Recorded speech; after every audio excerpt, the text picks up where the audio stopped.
आज राजनीति की दुनिया से आई कई बड़ी खबरें हैं, लेकिन एक तरफ इंडिया गठबंधन के पीएम उम्मीदवार के नाम वाली चर्चा है, तो दूसरी तरफ संसद परिसर वाला एक्शन है, इमोशन है, अदाकारी है और कैमरा वर्क भी है।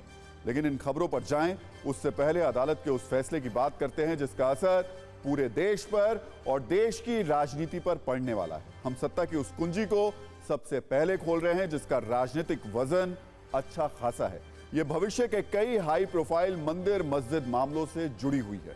ज्ञान वापी को लेकर इलाहाबाद हाईकोर्ट ने एक बड़ा फैसला दिया है। क्या है इस फैसले की पूरी कहानी, हम इसके एक एक बिंदु को बहुत ही सरल भाषा में आपके सामने रखेंगे। मुस्लिम पक्ष ने हाईकोर्ट में 5 याचिकाएं दायर की थी।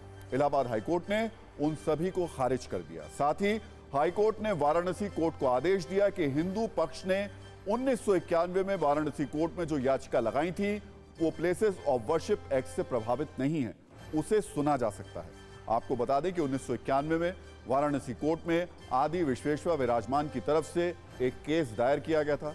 इसमें विवादित परिसर पर नियंत्रण और यहां पूजा की मांग की गई थी। इसके बाद अंजुमन इंतजामिया मस्जिद कमेटी और उत्तर प्रदेश सुन्नी सेंट्रल वक्फ बोर्ड ने इसे चुनौती देते हुए कहा था कि प्लेसेस ऑफ वर्शिप एक्ट 1991 के तहत ऐसा नहीं किया जा सकता है, क्योंकि यह कानून 15 अगस्त 1947 को धार्मिक स्थलों का जो चरित्र था उसमें बदलाव को प्रतिबंधित करता है। इसलिए यह याचिका सुनने योग्य है ही नहीं। लेकिन आज 32 साल बाद हाईकोर्ट ने इस पर स्पष्ट रूप से कह दिया कि हिंदू पक्ष की याचिका सुनने योग्य है।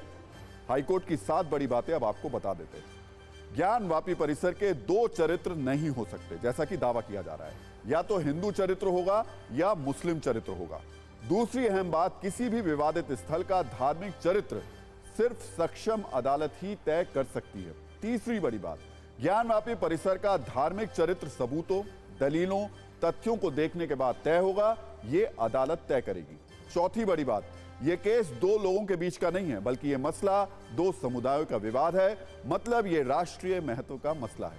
पांचवी बड़ी बात, यह केस 32 साल से लंबित है, इसका निपटारा 6 महीने के भीतर होना चाहिए।